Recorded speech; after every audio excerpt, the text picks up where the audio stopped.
Thank you. And I call on Jamie Halcro Johnston. Up to 6 minutes, please. Thank you, Presiding Officer. Can I take this opportunity, as someone who was a member of the Finance Committee during the inquiry, to thank, as others have done, all those who gave evidence to the committee, who shared their concerns and their experiences of Scotland's Commissioner landscape, our former MSP colleagues, our advisers and, of course, our committee clerks for all their efforts in putting together the report. This report is, as the Deputy Convener Michael Mara rightly said in his opening speech, a considered and comprehensive piece of work, but that it is not intended to be a report card on the current existing bodies or individual commissioners. The inquiry was focused on ensuring that the model of the future delivers both value for money, given these bodies are now costing the taxpayer over £15 million a year, with at least one of the bodies costing 7 times more than was originally forecast. And of course, and perhaps most importantly, that they deliver the best outcomes. And outcomes is an area others have touched on, and I will come back to. Our report pulled no punches. The committee found that the current Commissioner landscape was, quote, not fit for purpose, that a lack of clear and coherent framework meant an ad hoc approach had become the norm and that individual bodies were left with varying functions and powers. We heard of concerns about duplication and overlap between bodies, but also that while there was some collaboration between some bodies, more could be done to bring together back office and office sharing, and that was welcomed by the committee.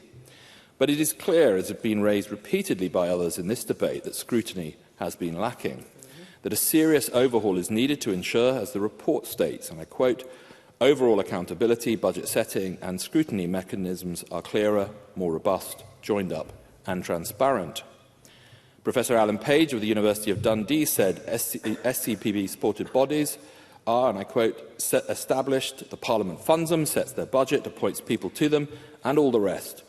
But then they occupy a certain no-man's land where they are not really accountable to anyone, to anybody, and no one is responsible for saying whether or not the system works or whether it should be rationalised and so on. But this scrutiny role is one which seems, as we've heard today, to have outgrown the corporate body's capacity and resource to deliver. And so the oversight and governance of supported bodies, something that is so important to ensure value for money for the taxpayer, but also those outcomes that these bodies are supposed to be delivering, are met. So who does provide the security? As the report made clear, and as we will all be aware, there are already capacity issues where other committees of this Parliament have a role.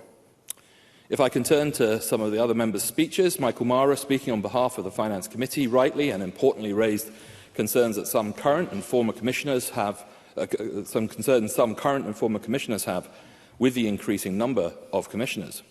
Craig Hoy recognised the recommendations on the role sunset clauses could play in ensuring the Commissioner landscape doesn't become stale and ensuring that there was a clear focus on what new bodies were brought in to achieve and whether or not they achieve those objectives. I welcome the positive way in which the Minister, Ivan McKee, has engaged with the report and the commitment to reforming the public sector, which, if it is delivered through significant action, will, I'm sure, be welcome on these benches.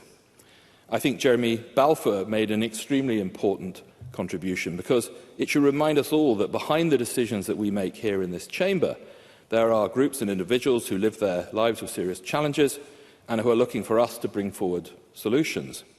That is why it is disappointing that it has taken so long for Parliament to look again seriously at this issue, and why resolving it, exposing the failures and bringing around a better system is so important. But of course, if that happens and there is a moratorium, as the committee recommends, that risks leaving people in limbo, as Jeremy highlighted. And is that really fair? Or, as Sarah Boyack suggested, is there a risk of throwing the baby out with the bathwater? I would only say that I'm sure we would all agree that it is outcomes that are important.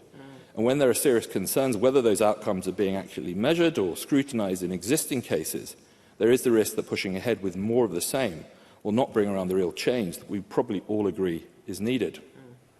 Ross Greer was right that this is an important debate, as were his suggestions that it should be more focused on outcomes, and that because of the lack of a structure and how commissioners are established, no commissioner has the same roles or the same responsibilities.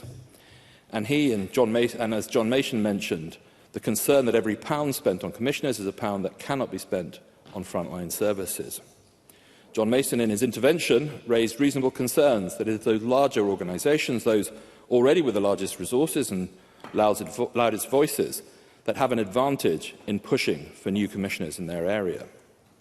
Presiding Officer, this is, of course, not the first time the Finance Committee has looked into Scotland's commissioner landscape. But creating new commissioners has become the go-to solution for dealing with systemic failures in delivering public services. Failures that could be more effectively dealt with by other models. Action and reform is long overdue. Thank you.